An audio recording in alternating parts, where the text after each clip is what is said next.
రోజు దాని వల్ల నా ఫ్రెండ్స్ నెగతాళి చేస్తున్నారు. ఇకపై నేను చేయను. చిట్టి తల్లి ఏమంటున్నావు? నువ్వు చీని రిలీజ్ చేస్తే ఎటువంటి హాని ఉండదు. దుష్ట శక్తులు ఏవి నీ దగ్గరికి రావు. దానికంటే ముందు నీ పొత్తి కడుపుని దృఢంగా ఉంచుకో.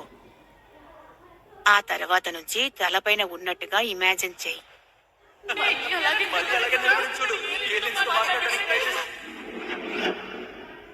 కుదరదు, నేను ఇక చెయ్యను.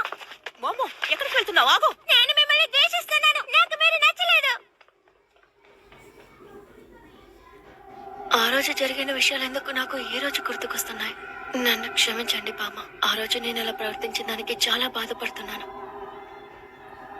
నీ పొత్తె కడుపుని బాగా దృఢంగా ఉంచుకో. తలపై నుంచి నీ చీనిని బయటికి తీసుకురా. కానీ ఎలా? ఏంటి ఆయాసే గారు, మీలో సైకిక్ పవర్స్ కూడా ఉన్నాయా? ఆ విషయం గురించి నాకు ఇప్పుడు తెలిసింది. నమ్మలేకపోతున్నాను. మా సైకో కైనసెన్స్ పవర్ ని తను ఎదుర్కొంటోంది. ఇది ఎలా సాధ్యం? ఒకవేళ మేము తన బ్రెయిన్ ని ఓవర్ స్టిమ్యులేట్ చేయడం వల్ల తన చక్ర పవర్స్ యాక్టివేట్ అయ్యాయేమో. అయితే ఇదంతా నిజమేనా? నా బామ్మ ఒక రియల్ స్పిరిట్ మీడియం. చాలా థ్యాంక్స్ బామ్మ. ఇప్పుడు ఈ చూస్తాను. మళ్ళీ ఇక్కడికి రాకండి.